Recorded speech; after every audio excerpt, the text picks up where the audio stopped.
आजकल चर्चा में है। आए दिन पेपर लीक होने, चीटिंग चिट्स पकड़े जाने और सैकड़ों लोगों के एग्जाम हॉल में चीटिंग कराने की खबरें मानो आम हो गई। जी हाँ, नमस्कार, आप देख रहे हैं गुरुग्राम समाचार। मैं हूँ आपके साथ रिया अग्रवाल। हाल ही में हरियाणा बोर्ड के एग्जाम शुरू हुए।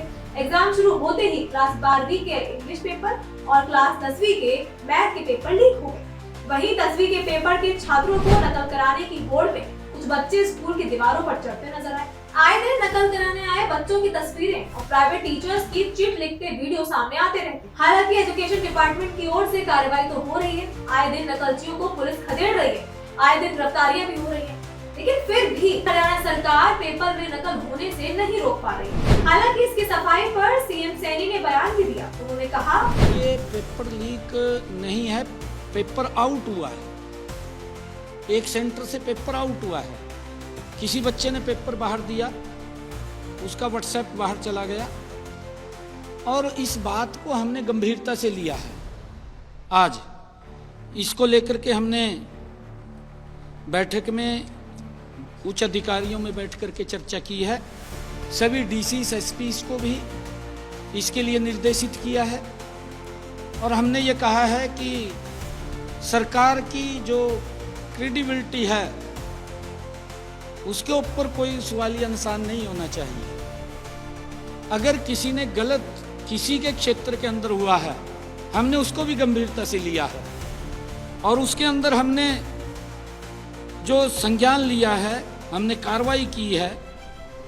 सरकारी स्कूलों के 4 इन्विजिलेटर्स और प्राइवेट स्कूल के 1 इन्विजिलेटर्स के खिलाफ एफआईआर दर्ज कराई है,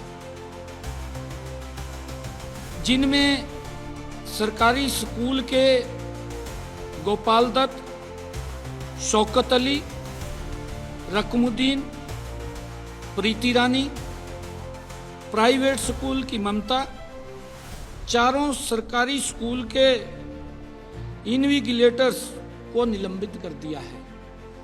ये उसके ऊपर हमने कार्रवाई की है और हमने 2 सेंटर सुपरवाइजर बड़ी कार्रवाई की है। 2 सेंटर सुपरवाइजर संजीव कुमार, सत्यनारायण को भी निलंबित किया है क्योंकि उनकी जिम्मेवारी है।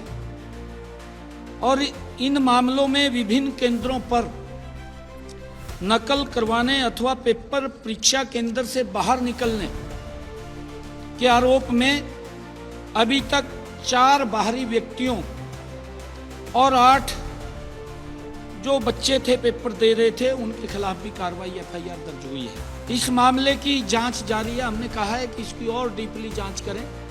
आगे हमने सभी एसपीस और डीसीस को इसके लिए सुनिश्चित किया है कि अपने अपने जिला के अंदर वो इस बात को सुनिश्चित करेंगे कि कहीं पर भी परीक्षा केंद्र के समीप कोई व्यक्ति न जाए, 500 मीटर की दूरी से बाहर व्यक्ति रहे।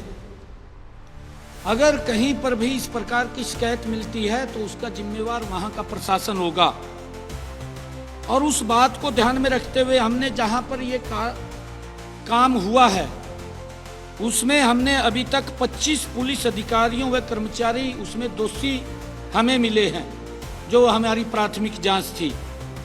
सभी 25 पुलिस अधिकारियों व कर्मचारियों को सस्पेंड करने के आदेश दिए गए हैं कि उनको तुरंत प्रभाव से सस्पेंड किया जाए, जिसमें 4 डीएसपी हैं और 3 एसएचओ शामिल हैं।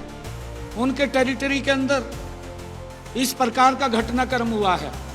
सरकार ने इसको सख्ताई से लिया है क्योंकि इसके ऊपर हमारी सरकार 0 टॉलरेंस के ऊपर काम कर रही है और हम इस प्रकार की कोई भी बात को बर्दाश्त नहीं करेंगे।